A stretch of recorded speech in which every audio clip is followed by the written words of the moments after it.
Donc un exercice intéressant que vous êtes en train de faire, c'est mettre une image sur un mot, comme ça, et l'image représente voilà, le mot. Donc dans mon cas, des montagnes, il faudrait que je tape mountain. Voilà, sinon vous tapez poussin, vous faites apparaître une image de poussin, etc. Et bien choisir la police aussi, la police de caractère pour le texte. La police de caractère parce qu'on ne va pas se limiter à du Myriad Pro en fait.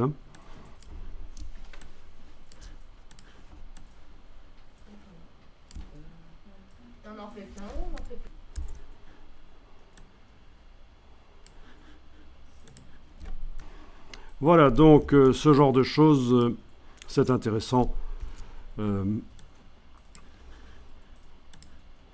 Comme petit exercice, à travers le mot, on a la représentation, l'image. Et donc, comme je le disais, on peut aussi prendre le contre-pied. Si vous tapez le mot poussin à la place d'une image de poussin qui apparaît à travers les mots, vous pouvez mettre l'image de renard ou l'image de nugget, comme tu as dit. Ça, c'est drôle aussi. Alors, pour ceux qui veulent aller plus loin, 2-3 informations supplémentaires.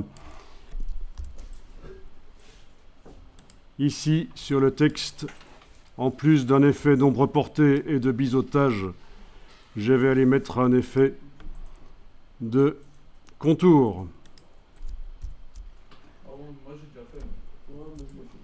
Alors, il faut bien choisir la couleur. En général, on démarre avec du blanc et on met de la couleur à la place du blanc si c'est justifié, si on veut faire passer une certaine idée. Donc, du blanc. La couleur ici. Et vous réglez tout ce que vous voulez, bien sûr. Et ça peut donner très bien d'avoir un contour blanc. L'ajout d'une couleur, c'est risqué toujours. Vous avez une harmonie de couleurs avec l'image. Vous avez un ajout d'un contour en couleur, c'est risqué que ça devienne criard et pas très gracieux. Alors, si tu veux modifier le fond, il faut cliquer sur l'arrière-plan et faire édition remplir avec la couleur. Ou alors, on a aussi la possibilité de créer un calque de remplissage. Un calque de remplissage ici, de type motif, dégradé ou couleur unie, mais ça n'a pas beaucoup de sens, couleur unie, c'est ce que je viens de faire en remplissant les pixels là.